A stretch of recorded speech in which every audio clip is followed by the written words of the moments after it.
Wired Axcess. We'll do it live. Wired Axcess. Do it live. Wired Axcess. We'll do it live. Wired Axcess.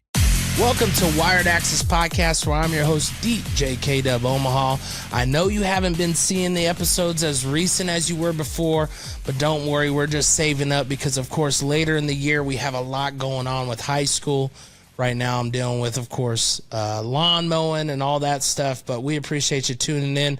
Today, I have former Nebraska Prep, Westview High School basketball player Amir Martin. Amir, welcome to the show. You had a little guest appearance before on Coach Gully's episode, so I appreciate that. But I've, of course, watched your journey. You just committed to Trinity Valley, who just won the D1 JUCO basketball championship.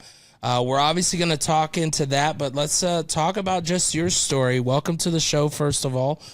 Second of all, man, you were at Omaha Bryan for 3 years, 2 years, but you also played through MoCan, right? Who else have you played for in the area? I played for ETG and Nebraska Supreme. Okay, so a couple other entities that are local.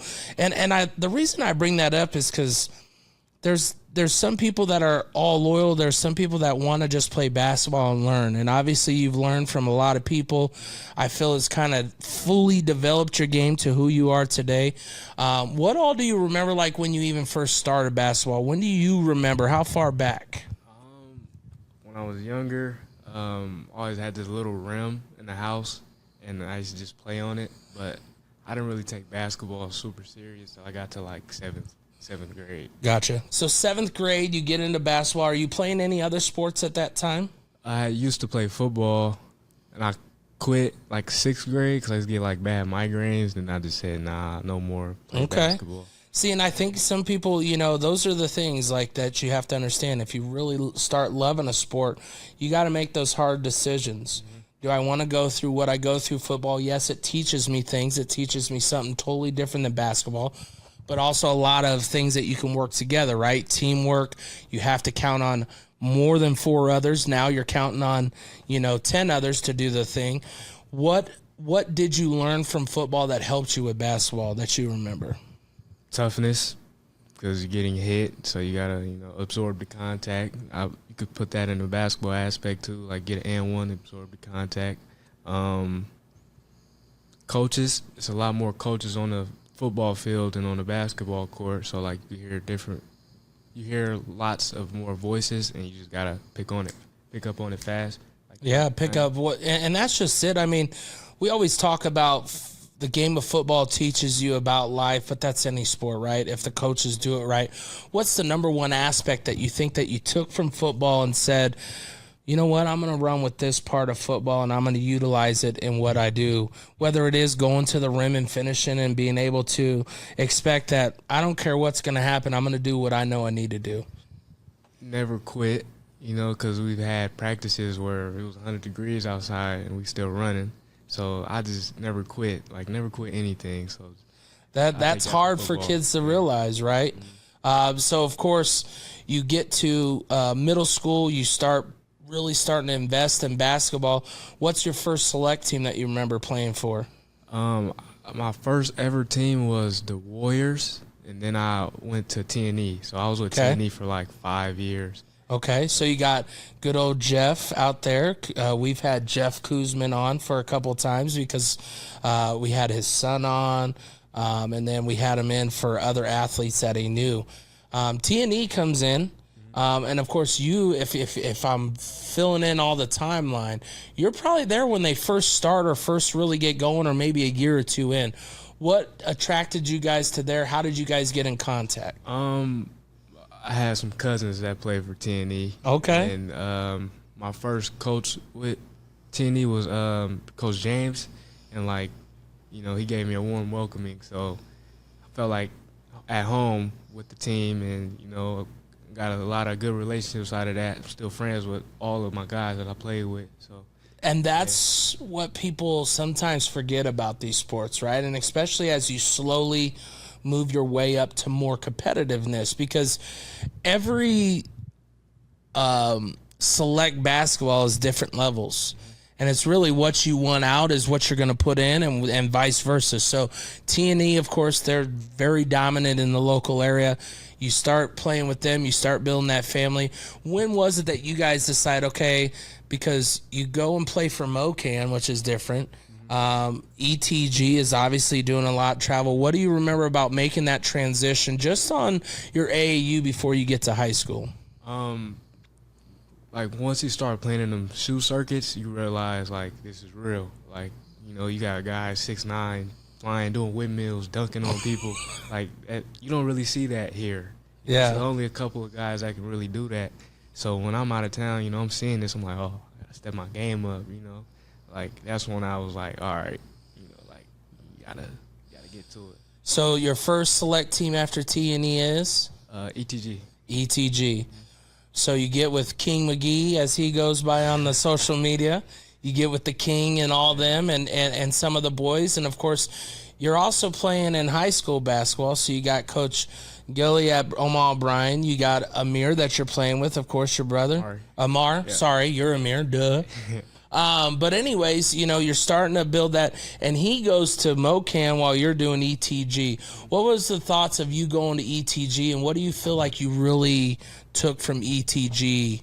Because you're playing with some of the best in the area, and I think that's what it changes the way that you can play. It changes how you have to play, and then you really got to decide who Amir is, right, and who you're gonna be. See, with ETG, we're all good, right? Like, so we didn't really have like a main guy. Like, as long as we played together, that's why we were so good. Like, we played together, and you know, we never cared who scored the ball. I mean, we finished like top 6 in the country as far as 3SSB. Like, we was actually really good. So when I came back to high school, I took, okay, like, as long as we all play together and we play hard and we're all on the same page, we'll be fine. But, you know, go like that, you know. Because at high school it's different, and this is what some families don't understand. Yeah. No one's saying you have to go out and spend this buku bucks and you have to play AAU. But when people come from AAU to play high school, just know their drive is different. Yeah, for sure. Not saying the kids that don't get to play at that level don't have that drive, but they might be playing multiple sports. How do you adjust who you are around that style of player where they're there to represent the school, doing the right thing, and the people that play AAU and you know they're the dog that's in you? See, some AAU teams is like one guy. Yeah. But with my squad, it was all 10 of us. So then when I went back to Bryan, it was like 2 or 3 of us. So I think what I had did was I kind of like stayed stagnant. Like I had a good team, you know, but I should have took a bigger step, you know, and we would have went further. But I feel like I kind of like was like very stagnant, you know, like I didn't really risk anything, you know. Like Amari came from MoCan. MoCan is like, their coaches, they're very serious, right? So when he came back, he was averaging 20. Yeah. You know, I was with ETG where I was only getting up 5 to 6 shots. So I kind of took that and just ran with it. And I think that kind of threw my game off. Yeah, and of course, when you look at you guys at Bryan, you got Coach Goalie, who's been, you know, obviously, I think with Midland, they went very far in the tournament, and he just got put into the Hall of Fame. So you got a coach who's been through different levels. When you're going through these experiences, and of course you get closer to that junior year before you move, what's kind of going through your guys' mind as far as college? Is there stuff going on with you and Dad, you and Coach? Like, what's kind of going through your head? Because, of course, you know you have the love for basketball. You know that's what you want to do. So, like, my sophomore year, you know when that time where you can start accepting calls from colleges, I got calls from Nebraska, you know, UNO, South Dakota. So then I'm like, okay, like, maybe I'm actually good at this, you know? So I'm like, I wasn't really thinking that much about it because at the time I didn't have no offer yet. Yeah. And then like a couple months later, I got the offer from CSUN, and And then I feel like after I got my UNO offer, I kind of like, what's that word? I got comfortable. Okay. I'm not going to say I stopped listening to my dad, but I stopped going to the gym a lot. Yeah. UNO told me, they was like, don't get comfortable, don't be satisfied. And I got satisfied. And it's easy to happen, right? Yeah. Like having talent and having to perform to showcase your talent is two different things. Yeah. You've, of course, showcased it at ETG. You've showcased it when you're at Bryan. You showcased it just recently at Westview.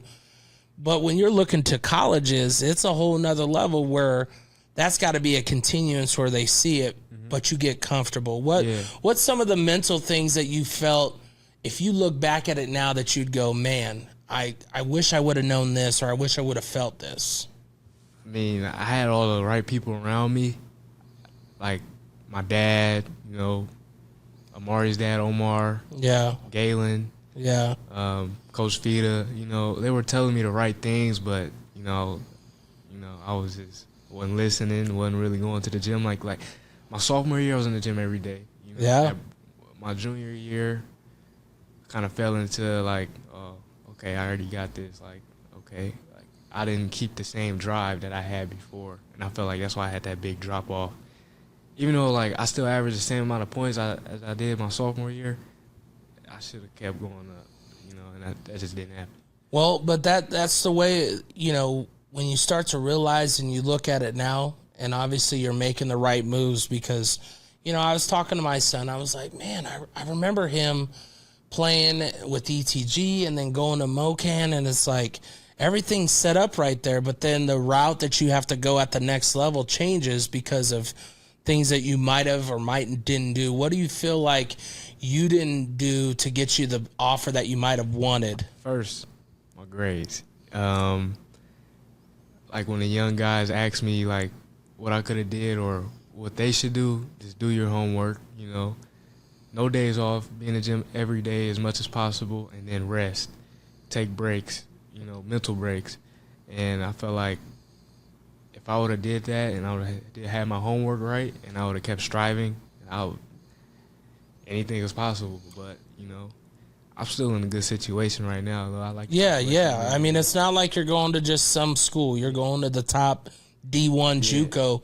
And you've, of course, seen athletes before you, and we have a lot more recently in these past 4 years that have done the route that you're doing. How much confidence does that give you to go, I may have made the mistake, as you stated, and hopefully those that watch just know, like, these athletes are real. They're being honest about what I could have done. Now you're heading in the right direction at the next level. What do you think, and how will you turn that into how important was it seeing others go the JUCO route to get to where you want to be? So, like, you know, Abdul Bashir? Yeah. That's my guy. When he comes, we train. So, like, what I do when I train with, like, the college guys, I measure myself. So, they might score on me, but I'm getting stops and I'm scoring on you. So, like, I can do this, right?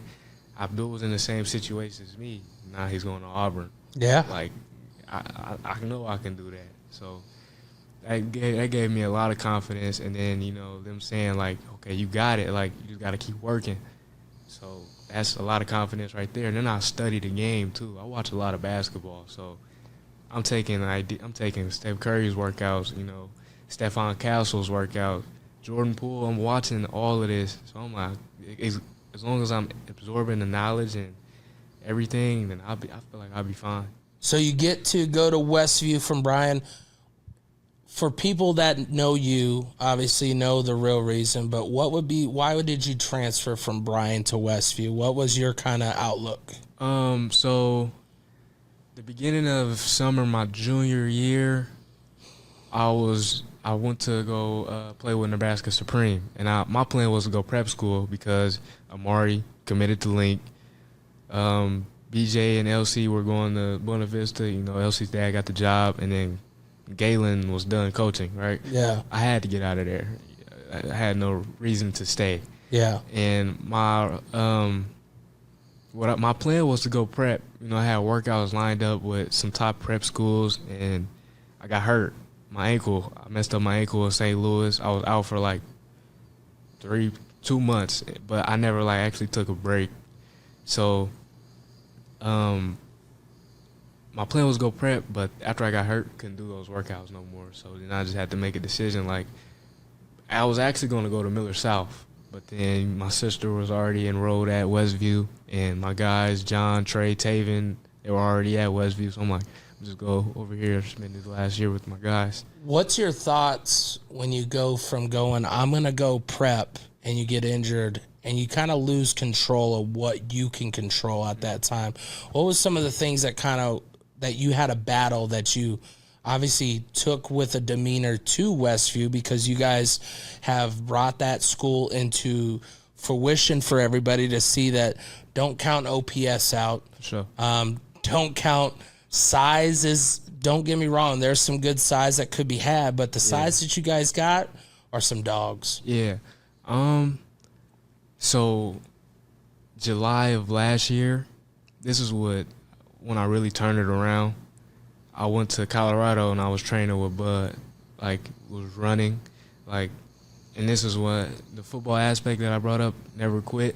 We're running mountains. I'm always in last place, but as long as you don't quit, you'll be all right. So I'm taking this drive. I'm watching how the professionals eat. I'm starting eating better. See, my junior year, I was like 220, right? I came back from Bud and them, and I kept eating right, and I ended up losing all that weight. I was 190 by the time season started. So I'm more agile, I'm quicker, all this, and, like, it just helped me. Like, how important was that to be around Bud? What was some of the things that you take that some people maybe don't get to experience or take for granted? We've had one of his other boxers on here before. We've obviously talked to some of them, but I think sometimes there's stuff that happen that it doesn't have to be in the limelight to see that this is who he is. Like I said, how they eat, they're up every day at 6 a.m. working no matter what. We're going to go work out. We come back, we eat right, and then we play around a little bit. Like, I feel like that's a lot. I feel like that's what a lot of kids, don't do anymore. They don't have fun with what they do. So it's like a job. It is a job, but you got to have fun with it. As long as you love it, then you're not really going to think it's a job. But I loved it. They loved what they were doing, so it's like we're all, like, connected, But that was very important. What was the most intense workout you felt you did? Because I know you had to go through the boxing routine. It wasn't just... No. I wasn't doing that. Not that. Like, when we go to the boxing gym, I just watch. But, like, if it was doing core or something like that, I'd do that. But the most... I say it's like this mountain that we had to climb. It was, like, super steep. So it was like this. Some mountains go up like that. It was like this. The incline was deeper. It was so crazy. Like, I went up it. I was last again, but, as long as you get through it, you good. So I stopped like maybe 40 times, and then we had to run down this other mountain to get back. And you got to be focused, because if you're not focused, you're going to fall and you're cooked. Yeah. I feel like that was probably the most intense one. Okay. So you come back from Colorado, you go through all that. I mean, that's a mental workout. That's what people don't understand. These are things that you can give up at any time. You could have said, I'm done. They'd say, thank you. You can go home if you're done. And your goal was not to go home. No. You come back. How does this turn into your senior season, and what's some of the messages that you and the guys kind of talk preseason? We all had one goal, to make it to state, be the number one team. We met one of the goals. We was number one team, but we didn't make it to state. But we worked hard. Like, we work out every day, twice, 3 times. Like, the extra work, it matters. Like, you go to practice, okay. Everybody go to practice. Mm-hmm. What else are you doing? Like, you going up to Genesis or the Y, or you staying at school getting some extra shots up on the gun. You lifting. Like, I feel like I took lifting more serious this year too, to get my body right and get stronger. That's how we were able to play, with the Trinells, the Robbie Garcias, Bryson Ball. Even though he's not that tall, he moves very a lot. aggressive. Yeah, he knows what he wants, and he demands it. Yep, and then we all bought in with each other as a team, and as a family, and we always had one goal: make it to state. And I feel like that was a big. You get around, of course, the fellas. Your senior year, you're going in. What is your college visit so far? What is, before you get into your senior year, what are things that you had kind of already going through your mind? What has changed in that junior year to your senior year? Because like you said, all them offers you had UNO, you had all that, but they shined away and things kind of went backwards. Mm-hmm. What was kind of going through for you before you got into season? I wasn't really thinking about that. I was just thinking about, because I lost a lot of value my junior year, and I felt like I just need to redeem myself and I be more consistent. I was super consistent this year. That was my goal. Like my trainer, Hunter Longacre, what he will always preach to me is D1, don't get tired. Consistency, 50, 40, 90. My goal was to shoot 50% from the field, 40% from three, and 90% from the free throw line. I did for like February, the course of February, but yeah, I don't think I answered that question right. No, you're good. No, those are some things that you put in place to help you accomplish, you know, what you guys wanted to do. Because if you don't have goals like that, and I think that sometimes, you know, things that get forgotten in sports is you got your team goals. Mm-hmm. But if you don't set something to outperform yourself, to hold yourself accountable, you're just going to hoop. Yeah. And I'm not saying points is a number. It's the way that you get points. It's the percentages that you hit. So, of course, what do you think was the hardest thing when you do look at those percentages and you look at your goals that you have and you're not hitting them? What's some things that's going through the season that you're like, I can get it here, but I'm not hitting it there? So I feel like when we was rocking, like we went on like a 2-week what do you call that? So we had like 2 winning weeks streak. We were winning, right? We weren't really playing the fourth quarter. We were barely playing, so like I wasn't really tripping. As long as we was winning, I was cool. So like, cause in my mind, I'm thinking, oh, we're going to state. Once we get to state, we're gonna kill. Yeah, like, we about to hoop. And then when we didn't make it, I was just like, damn. Like, what was that thought in your guys' presence? How did the team take it? Because not everybody's gonna take it the same way. Yeah, your seniors are gonna take it harder. Your juniors will take it, but they also know they got one more chance. So, what's kind of the difference in that aspect for you guys? You know, once we got in that locker room, you know, we all worked so hard for this, right? We were the number one team in the state. We thought we had more PowerPoints. We thought we was gonna get the what do you call that? The wild card. Wild card. So when it was like we ain't get it. So what you were thinking, and this is a great message for those who continue to look for these things, little nuggets that athletes will tell you. You can't count someone else's cards for your cards. And what that just means is, they thought they had a wild card and could still get in, instead of just, if we took care of business or was able to take care of business, then you don't leave a question, right? And I think that's what sometimes the players that have the skills sometimes will leave in the back pocket is, well, I didn't make it, but it's because I was hoping for that wild card sitting over there. I mean, nobody thought we was gonna lose that. We didn't think. Yeah, we was gonna lose that. So trust me, everybody on that next day on the social media, it was for sure the question of the day. That's why I'm glad I just get to report what I see and what I do, and not think of the numbers and think of that. You know, I could tell you what I really enjoyed of what you guys brought to OPS is, one, a tradition for a new school. You were able to, of course, you guys put Brian back on the basketball map. There's no question and doubt there. Mm-hmm.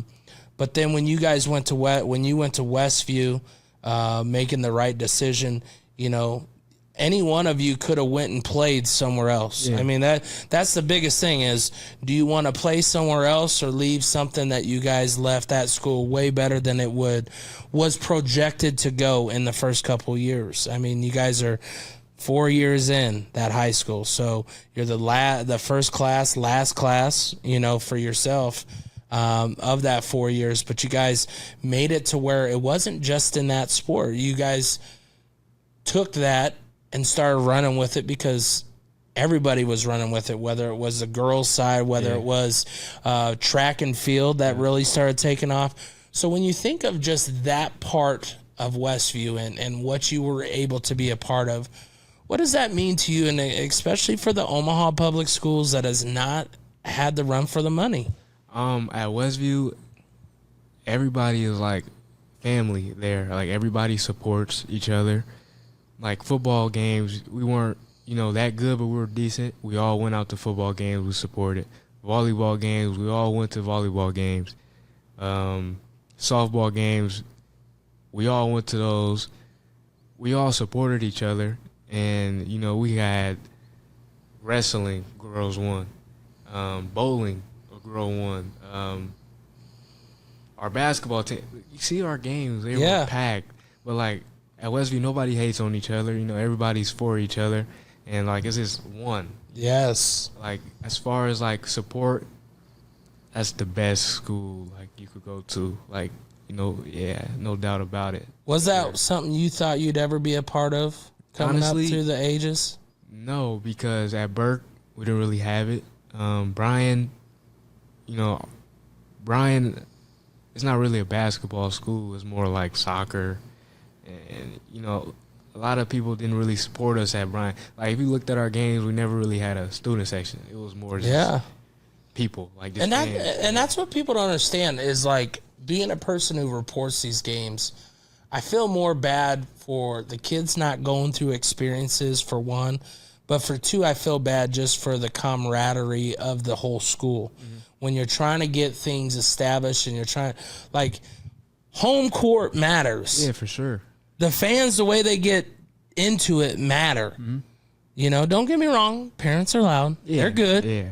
But the rowdiness, I mean, we caught it a couple times for a couple of your guys' game is just, it's lights out. And so starting that there, what do you remember your senior year as far as your figuring out college life? What all did you get figured out? How did you come to the conclusion that you wanted to go to Trinity Valley? What was kind of that aspect for you? Okay, so at the end of the season, I came to the realization that I can't go D1. So that was out the picture. So for you, why was D1 out of the picture for Amir over anybody else? Grades. Yep. So when you could say that and you can admit that, you can get beyond that. Yeah. But if you're like, oh, it was the teacher that didn't like me, it was this person. As soon as you start looking in the mirror and you're like, nah, man, it's my grades, it's my effort. That's what makes an athlete get better and become that pro that they want to be. Like, far as academics, my senior year was my best year. My first semester, I ended it with like a 3-point something. There you go. Honor roll, made honor roll twice. And so then parents and everybody's going, see what we told you? We knew that it was in you. We knew that you had it. I feel like it was also a change of scenery. The guys I was with, John, Taven, Trey. Taven has like a 4-point something.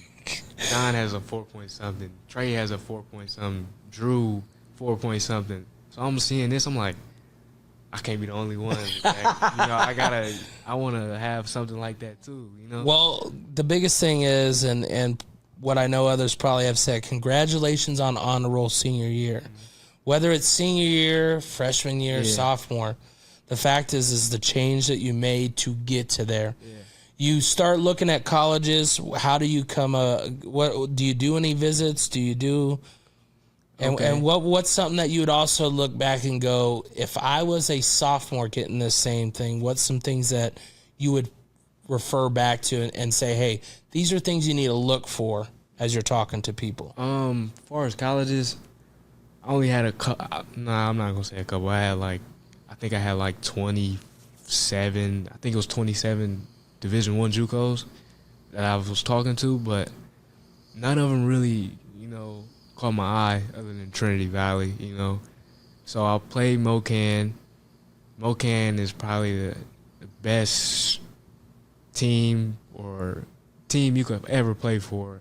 Like their principles at practice, you don't play hard, you don't play at all. Up here you could kind of lollygag.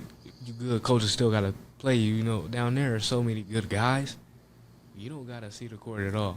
Yeah, nothing's guaranteed. Yeah, over there we wake up in the morning, go to practice, go watch film, practice again, go lay down in the hotel, do whatever, practice again, and then the next day we'll have a game. So the principles that they have is going to stay with you for the rest of your life. Like down there, if I wasn't dunking on people, I'm not playing. If I'm going a lot of possessions without touching the ball, you sit down. So it's just like it makes you more aggressive as far as in the game, and then the out of game perspective, like they have mental people like that you could talk to for your mental, like, and then everybody down there is on the same page. Everybody want to be great. Yeah. Yep. Like there's no mediocre people down there. Everybody wants to strive for greatness, and I feel like that's as long as you have that mentality, you will be fine. Like if you want this, you gonna go get it. What did Trinity Valley offer, or what was their kind of way to make you feel like that's where you wanted to go? The coaches, right? So Coach GH, he's coached at Wichita State, New Mexico, LSU, and he's coached a lot of NBA players, overseas players, sent the game guys D1. That's cool and all, but he's like, he's a great guy. He's been through a lot as far as what happened at New Mexico, and the way that he carries himself, and the other coaches, everybody's on the same page, and they all want to win. I want to win. I don't like losing. Yeah. So, and it's not like they promised me anything. I just want to be a part of that program. They like to win. And knowing that you got to go earn it. Yeah, you and gotta go work. Yeah. Do you feel like getting a promise from a college sometimes is could be misleading to the athlete? Because a lot of times it'd be bull crap. Because school will promise you a starting spot, blah, blah, blah. You get there, you're not starting, you're not even seeing the court. I like when coaches are real. Yeah. Like, just be real with me. Like, I'm going to work hard, and I want you to be real with me, Yeah. And a lot of colleges, I felt like they wasn't doing that. They did it. So when you look at your college experience and going through that, what was Dad's number one support? What was his thoughts about you finding the right place and making your decision? He was like, he would tell me things, but then he'll say at the end of the day, it's up to you, it's your life. But my dad is he's a great person, and he's super smart. So anything that my dad would tell me, like, I know he wants what's best for me, so I'm going to just listen to him. Yeah. So when he told me that Trinity was the right option, all right. Yeah. Okay. Because him and the coach GH and my dad had a lot of good conversations behind my back. I wasn't even there. Yeah. So I'm like, okay, my dad like it. And the biggest thing is parents are, of course, do kind of the filling out beyond the, hey, all the good smiles that a coach can give you. And kind of like you said, maybe filling them out to make sure he was more straight with the words instead of, hey, let me sugarcoat it, make you feel like you're right in the right place. Because I think those are some of the misleads that people kind of go through in the recruiting process.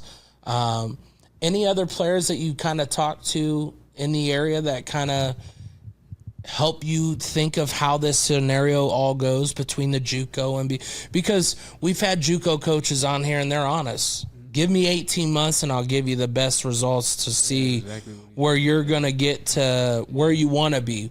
And I feel with the transfer portal and all that, as you can see with someone like a Bashir that's moved his way up and some of those who have slowly made their way to where they are, it's a proven commodity to have in your back pocket to go, okay, I've seen this before. It doesn't mean that I'm over because I didn't have the right things. It just means if I give them 18 months, anything's possible. Did they really talk about that kind of timeline for you? And yeah, I mean, he said I'll leave on the 5th. He said I'll come back a new person on on the 8th of August. So I was just like, all right, let's do it. And so I'm like, okay, that's a bet.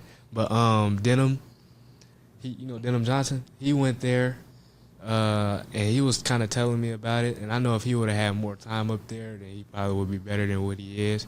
Not saying he's bad, but, developed more with the coaches, because it was a different coaches and staff when he was down there. But I feel like if he got to be with these coaches, that he would be much better in a better position. But he was telling me about the school. The school is a winning school. Like, they win a lot. Cheerleading. They got a rodeo team. They win.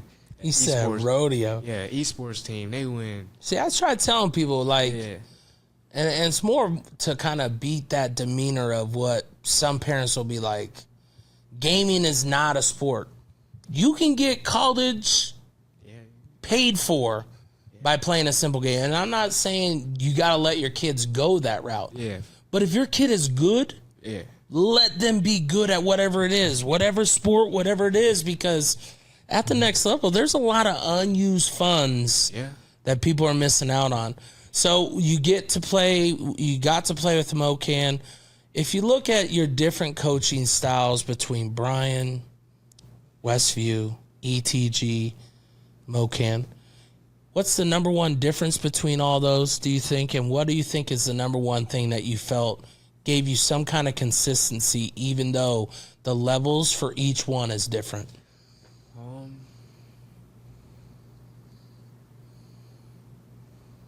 I'd say Westview and MoCan. Westview because, we already came in prepared. We were ready to do what we had to do by all means. And MoCan, like I said, the principles. But like at Bryan, I was kind of able to get away with a lot of stuff on and off the court. And they would still have to play me, So I kind of just took that, like, all right, I can do whatever I want. But that's a horrible mindset. You can't do that. And then at ETG, coaches were good, but they weren't as structured as MoCan. Like, we're all young, right? And, that do whatever you want to do mentality is still there. But at MoCan, like, you ain't getting away with nothing. And I think that's obviously a difference there too, because you stayed together with your team, so you start breakfast, lunch, dinner. You know what I'm saying? When you're looking at an ETG, you're getting probably 2 practices, maybe 3 a week, from 5 to 7 or whatever it ends up being. Then you go play in these tournaments, but there really is no time for you. And it's nothing against ETG. Yeah, they're doing what they do. They're also developing, but it's more of, hey, we'll develop a little bit, but it's also what game do you bring, because you got to bring it. Mm-hmm. And I think as you go through and you look at the high school availability for development, not a lot. No matter what anybody says, there's not a lot of development, because coaches just don't have that same time that you could like you got with MoCan, where you said, we woke up, practice, film, lunch, back to practice. Taking like phones. Phones. I mean, that right there. What would you say for, of course, we'll get you out of here on a couple things. There's 2 things that I want to hit. One, when you look at social media and the do's and don'ts, what's some things that you took for granted when you first got in, and what's some things that you would look back and go, this is what you need to make sure you worry about, especially when it comes to recruiting? You have anything that you got, a dunk, a 3, you have to post all of it. Twitter, Instagram, use it all. That's what it's there for. You got to post your highlights. You got to post your huddles. You got to post all of that so the coaches can see, because a coach could just be scrolling and they might come across you got to continue to throw. You got to, sell yourself. Yeah. My dad says it a lot. You got to sell yourself on the internet, because that's what the coaches are on nowadays. They might not be able to see. We in Omaha, Nebraska. Yeah. Nobody's really coming up here unless you like that. So you have to post everything. I mean, we could be honest with everybody. We know that there's probably been 10 to 15 athletes in the past 10 years for basketball that people would literally come up here to guarantee you're going to have a crowd of watchers. Yeah. But when you go for ETG and you guys are on the road, coaches are all there. When you go for MoCan, there's coaches everywhere. But to come to Omaha, you got to be that one dog, and everything else, you have to get it out there. What you post, how you post it. I know one thing, I even work with athletes. Coaches want to see progression. Yeah. And I say that more for football, because just because you may have made the wrong cut or the wrong this doesn't mean that you don't show that play plus the right play, right? Like the growth, because they see the mental growth. If all you are posting is highlights, basketball is more of a highlight than anything else. But if they see your ball movement in a couple plays over you scoring, that matters, because then they know that you can control the ball and have the tempo, which I felt like if there was something that I saw in your game this past year that I didn't see before, was just the calmer demeanor to know what you needed to do and how you needed to do it, compared to I have to do something. Because at Bryan, like you said, you only had you and a couple others that were dogs like that. So then you feel you have to do it. But when you don't have that pressure, that's when the real dog, I feel, comes out. When a Sims is coming down, or even Trey is coming down with the ball, the ball's coming down, consistency. You find your shot, you be ready, they're going to find you. And if not, you're going to be that one pass quick in and get the dunk. And I think those are just some mental things that change a person in the right way. If I'm Trinity Valley and I'm one of their fans, what are they going to get with someone who is now starting to get on honor roll, now starting to really develop that pro style of workouts, and really what is Trinity Valley getting for their Amir Martin? They'll get a knockdown shooter, a guy that's going to work hard, extremely hard, on and off the court. It's all good. Grades come first, and then work ethic out the roof. I want to do what I got to do. Do you know any of the players that are going to be there already? But you'll get to know them, and you'll make sure you're in the right boat. When do you have to head down? What's next for you? I'm leaving on the 5th, July 5th. We got to be there on the 6th for a team meeting, but I'm going to get there on the 5th, so then I go to Walmart, get all the things that I need to get. But, yeah, I can't wait to get it going, Well, I appreciate your story. I appreciate what you did for Omaha of just working. A lot of people, of course, I can't believe they did win. Here, that to me, none of that's important. All that matters is you made it from your learning in high school all the way to who you are today, and you're going to obviously give a better example for those in the future to also see how things work. Yeah. You can have all the talent in the world. You could be the best player on a team, but without the grades, without the right state of mind, because there's things that he has thought about as far as food, as far as workouts, that sometimes those are missed because maybe your parents aren't that person, and that's okay. Find people around you, and I think you built a good pit crew, as you'd call them, or anything that, your crew around you, that if this is where you're at mentally, you can go talk to him, you can go, and I think, that growth. What is the legacy that you felt like you guys left Westview? What do you think you guys left there? I felt like we left you got a high standard over there. You got to come over there. You got to work hard. You got to come over there. You got to want to win, and come together. Don't have your what do you call those? Like, it's like when you try not being selfish, but like you're when we got a game and we come in there with a team game plan, and then you got your side game plan. Oh, yeah. I seen that for someone on your bench. I don't bring out names, but I seen it when he came in, because dude shot like 4 shots back to back to back to back, and it was like, man, this isn't the style. But those players are around you, and it's how do you control that? Yeah, so, come in there, listen to the coaches. I mean, you might not think they're right, but at the end of the day, you can't do nothing about it. So just do what they tell you to do, and work extremely hard, and somebody's gonna see you. If you're doing the right thing, somebody's gonna see you. Be seen, man. Be seen. I say it all the time. Once again, we appreciate Amir Martin going to Trinity Valley D1 JUCO. They just won the championship, so who knows what he'll be involved in. But thanks for your time, and we appreciate those who listen, support, like, follow, all that fun stuff. But remember, if you know someone in a situation, listen to one of the episodes, and I guarantee these athletes are real. They're coming direct with the information from firsthand. I'm a parent that didn't experience college, so that's why I always share these stories with others, because when you're a parent and you don't experience it, how can you help the athlete experience it? So once again, Wired Axcess, we'll see you.